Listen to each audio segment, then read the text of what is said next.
ఇలా ఒక్కసారి నా స్టైల్లో టమోటా కర్రీని ట్రై చేసి చూడండి. వంట రాని వాళ్ళు కూడా చాలా సింపుల్‌గా, క్విక్‌గా, టేస్టీగా తయారు చేసుకుంటారు. ఎలా చేసుకోవాలో చూపిస్తాను రండి. ముందుగా అందరికీ హాయ్ అండి. నేను మీ కళ్యాణిని. టమోటా కర్రీ కోసం నేను 4 మీడియం సైజ్ టమోటాలను, 2 మీడియం సైజ్ ఉల్లిపాయలను తీసుకున్నాను. ముందుగా ఉల్లిపాయలను తొక్క తీసి ఇలా పొడవుగా కట్ చేసుకోవాలి. కట్ చేసుకున్న ఉల్లిపాయ ముక్కల్ని ఒక ప్లేట్లో తీసుకొని పక్కన పెట్టుకోండి.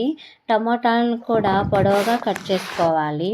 ముందుగా స్టవ్ పైన ఒక కడాయి పెట్టి అందులో 2 టేబుల్ స్పూన్ ఆయిల్ వేసి, ఆయిల్ వేడైనాక తాలింపుకి 1/2 స్పూన్ మినప్పప్పు, 1/2 స్పూన్ జీలకర్ర, 1/2 స్పూన్ ఆవాలు, ఒక ఎండుమిర్చిని ఈ విధంగా తుంచి వేసుకోవాలి. తర్వాత ఉల్లిపాయ ముక్కల్ని వేసి అవి కొంచెం మగ్గేదాకా మూత పెట్టి మగ్గించుకోవాలి. ఉల్లిపాయ ముక్కలు ఎక్కువ ఫ్రై అవ్వాల్సిన అవసరం లేదండి. 2 మినిట్స్లోనే మగ్గిపోతాయి.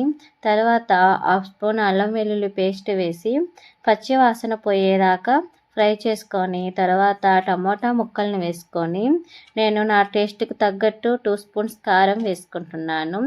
మీరు మీ టేస్ట్‌కి తగ్గట్టు వేసుకోండి.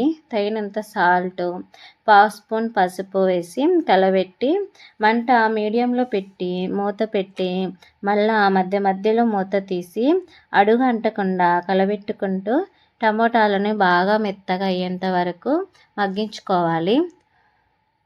ఈ టమోటా కూరకి మెయిన్ ఈ ఒక్క మసాలాతోనే అండి టేస్ట్ వచ్చేది.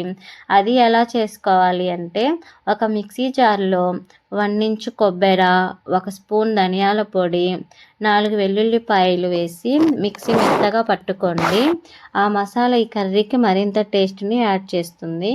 కూర మగ్గినాక మిక్సీ పట్టుకున్న మసాలాను కూరలో వేసి బాగా కలబెట్టి 5 మినిట్స్ మూత పెట్టి మగ్గించుకోండి. తర్వాత మళ్ళీ మూత తీసి సాల్ట్ సరిపోయిందో లేదో ఒకసారి చెక్ చేసుకోండి. నాకు కొంచెం తక్కువైంది, అందుకే కొంచెం వేసి మళ్ళీ కలబెట్టి 2 మినిట్స్ ఫ్రై చేసుకున్నాను. లాస్ట్ కొత్తిమీర వేసుకొని స్టవ్ ఆఫ్ చేసి సర్వ్ చేసుకోవడమేనండి. అంతేనండి. ఈ విధంగా ఒక్కసారి ట్రై చేసి చూడండి. చాలా టేస్టీగా ఉంటుంది. సింపుల్‌గా ఎక్కువ టైం పట్టదండి మీకు ఈ కూరకి.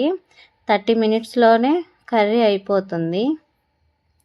ఈ వీడియో కనుక మీకు నచ్చితే లైక్ చేసి సబ్స్క్రైబ్ చేసుకోండి. Thank you my video watching.